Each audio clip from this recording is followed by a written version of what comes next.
శ్రీరామ నవమి సందర్భంగా శ్రీరామ ఉత్సవ సమితి నిర్వహిస్తున్న శోభాయాత్ర ఏర్పాట్లను ఎమ్మెల్యే పాయల్ శంకర్ పరిశీలించారు. శోభాయాత్రలో రామభక్తులకు, పట్టణ ప్రజలకు ఎలాంటి ఇబ్బందులు కలగకుండా చూడాలని పోలీస్ శాఖ వారిని కోరారు. ఈ యాత్రలో పాల్గొనటానికి వస్తున్న భక్తుల కోసం మంచినీరు, ప్రసాదం వివిధ ప్రాంతాల్లో ఏర్పాటు చేయాలని సూచించారు. 500 ఏళ్ల హిందువుల కళ నరేంద్ర మోదీ గారి వల్ల సహకారం అయ్యింది. ఈ సందర్భంగా శ్రీరామ నవమి పండుగను హిందువులు భక్తి శ్రద్ధలతో, ఆనంద ఉత్సాహాలతో జరుపుకుంటున్నారని అన్నారు. జై శ్రీరామ్. నా ఆదిలాబాద్ హిందూ బంధువులందరికీ శ్రీరామనవమి శుభాకాంక్షలు.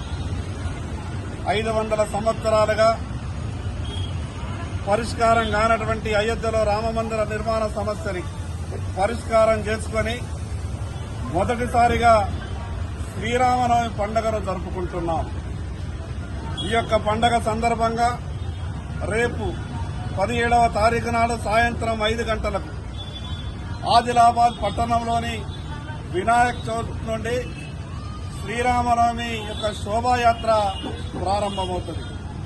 ఆ యొక్క శోభాయాత్రలో ప్రతి సంవత్సరం జరుపుకున్న తీరుగానే ఈ సంవత్సరం కూడా గొప్పగా జరుపుకోవాలని మనమంతా కూడా హిందూ బంధువులంతా కూడా నిర్ణయించుకున్నాం. కాబట్టి రేపు 17వ తారీఖు నాడు సాయంత్రం 5 గంటలకు వినాయక చౌక్ నుండి ప్రారంభమయ్యేటటువంటి శోభాయాత్రలో మీరంతా కూడా వేలాది సంఖ్యలో హిందూ బంధువులంతా కూడా పాల్గొని భక్తి శ్రద్ధలతో ఆ యొక్క శోభాయాత్రని విజయవంతం చేయవలసిందిగా పేరున నా హిందూ బంధువులందరికీ విజ్ఞప్తి చేస్తున్నా.